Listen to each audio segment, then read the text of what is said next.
sore Pak Hamam dan teman-teman sekalian. Bagaimana kabarnya hari ini? Insya Allah baik semua ya, amin. Pada video kali ini, izinkan kami dari kelompok 1 membahas mengenai keutamaan akhlak dan ilmu. Kami anggota kelompok 1 yang beranggotakan Nada Nabila, Nina Zafira, dan Intan Nazritania. Akan kami mulai presentasi kami kali ini. Jangan lupa disimak ya teman-teman. Sebagai manusia, untuk dapat menyeimbangkan akhlak yang baik, dibutuhkan juga ilmu pengetahuan dan teknologi, terutama pada zaman modern yang berkembang dengan pesat dan cepat, sedangkan agama bergerak dengan lamban sekali. Pengertian akhlak. Menurut bahasa etimologi, akhlak ialah bentuk jamak dari khuluq, yang berarti budi pekerti, perangai, tingkah laku, atau tabiat. Akhlak disamakan dengan kesusilaan dan sopan santun. Akhlak dalam agama Islam adalah akhlak yang bersumber pada ajaran Allah Subhanahu wa Ta'ala dan Rasulullah. Akhlak Islami ini merupakan amal perbuatan yang sifatnya terbuka, sehingga dapat menjadi indikator seseorang apakah muslim yang baik atau buruk. Rasulullah sebelum bertugas menyempurnakan akhlak, beliau sendiri sudah berakhlak sempurna. Firman Allah Subhanahu wa Ta'ala dalam surah Al-Qalam ayat 4 yang artinya, "Dan sesungguhnya engkau Muhammad benar-benar berbudi pekerti yang agung." Karena akhlak yang sempurna itu, Rasulullah SAW patut dijadikan uswatun al-hasanah, yaitu teladan yang baik. Firman Allah Subhanahu wa Ta'ala dalam surah Al-Ahzab ayat 21 yang artinya, "Sesungguhnya pribadi Rasulullah merupakan teladan yang baik untuk kamu dan untuk orang yang mengharapkan menemui Allah dan hari akhirat dan mengingat Allah sebanyak-banyaknya." Abu Hamid Al-Ghazali dalam bukunya Ihya Ulum Al-Din mendefinisikan akhlak sebagai suatu sifat yang tertanam dalam jiwa yang daripadanya timbul perbuatan-perbuatan yang mudah, dengan tidak memerlukan pikiran dan pertimbangan jika sekiranya sikap itu muncul berupa perbuatan-perbuatan yang baik dan terpuji menurut akal dan syariat. Selanjutnya, hakikat akhlak menurut Al-Ghazali harus mencakup 2 syarat. Yang pertama, perbuatan itu harus konstan, yaitu dilakukan berulang kali atau kontinu dalam bentuk yang sama, sehingga dapat menjadi kebiasaan atau habit forming. Yang kedua, perbuatan yang konstan itu harus tumbuh dengan mudah sebagai wujud refleksi dari jiwanya tanpa pertimbangan dan pemikiran, yakni bukan karena adanya tekanan-tekanan atau paksaan-paksaan dari orang lain, atau pengaruh-pengaruh atau rayuan dan sebagainya. Ruang lingkup akhlak. Secara umum, akhlak Islam dibagi menjadi 2, yaitu akhlak mulia atau yang disebut akhlak al-mahmudah atau al-karimah, dan akhlak tercela atau yang disebut al-akhlak al-mazmumah atau al-qabihah.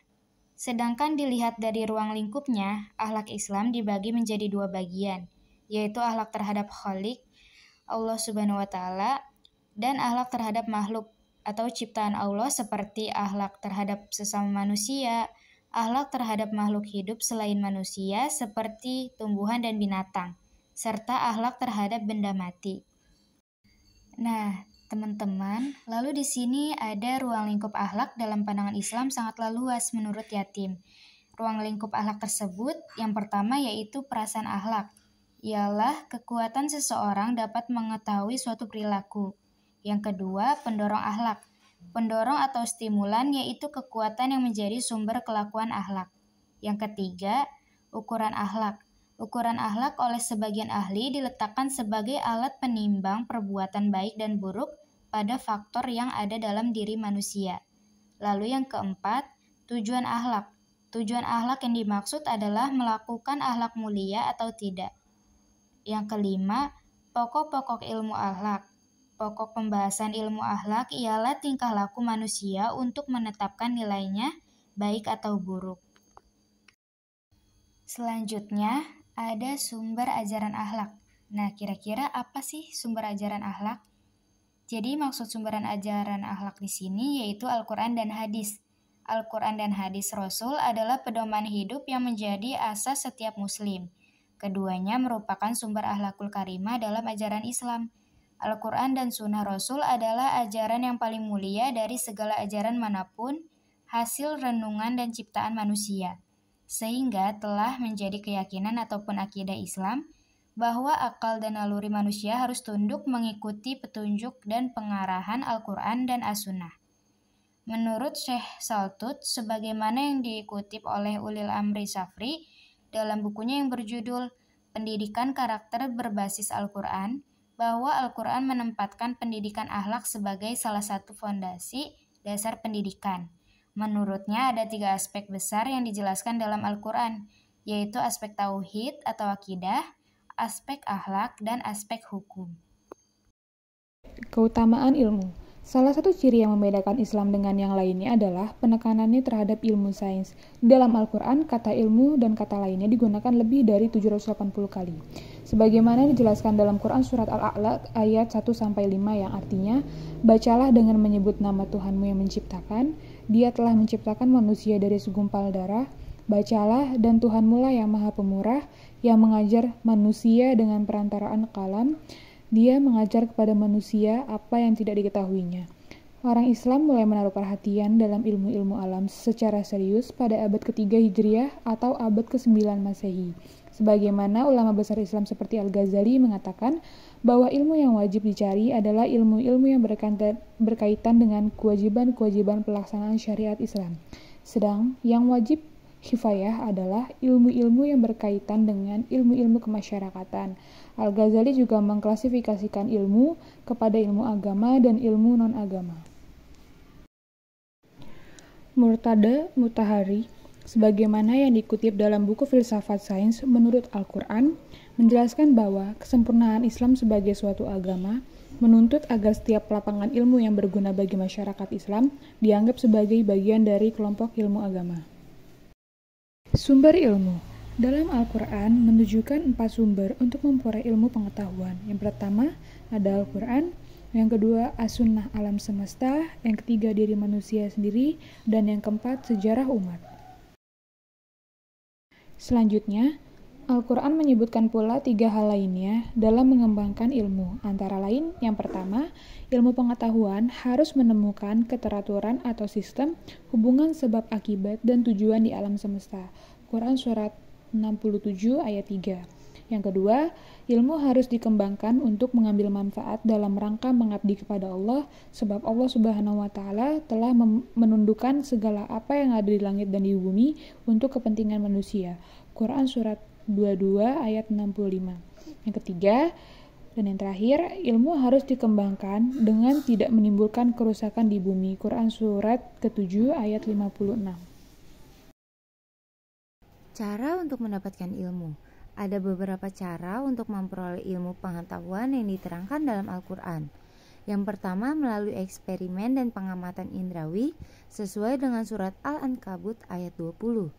Yang kedua lewat akal, yaitu dengan jalan ta'akul, tafakuh, dan tazakur dengan cara merenung, memikirkan, memahami, dan mengambil pelajaran sesuai dengan surat Al-Baqarah ayat 164. Lalu melalui wahyu atau ilham. Allah dapat memberikan kepada manusia yang dikehendaki tanpa proses berpikir ataupun pengamatan empiris, tetapi diberikan secara langsung, sesuai dengan surat Al-Baqarah ayat 251. Neong Muhajir mengatakan, ilmu adalah kekuasaan, dan kekuasaan itu akan berbentuk berkat atau malapetaka bagi umat manusia, dan semua itu terjadi tergantung bagaimana umat manusia menjalankan atau menggunakan kekuasaan tersebut. Ilmu yang berguna. Kriteria ilmu yang bermanfaat adalah ilmu yang ditunjukkan untuk mendekatkan diri kepada Sang Holik sebagai bentuk pengabdian kepadanya. Dalam surat Az-Zakriyat ayat 56 yang artinya, dan aku tidak menciptakan jin dan manusia melainkan supaya mereka mengabdi kepadaku. Jadi, untuk dapat menghasilkan ilmu yang tidak hanya berkualitas dan berkompeten secara profesional, tetapi juga seorang yang dapat dipercaya secara spiritual, intelektual, dan moral serta etis dengan berdasarkan pada hubungan interlegal dan harmonis dengan penciptanya, dengan sesama manusia, dan dengan lingkungan alam. Presentasi kami udah selesai nih. Gimana presentasi kami? Ada materi yang kurang teman-teman pahami atau masih mengganjal? Teman-teman boleh mendrop pertanyaan teman-teman setelah video ini berakhir ya. Itu saja yang dapat kami sampaikan.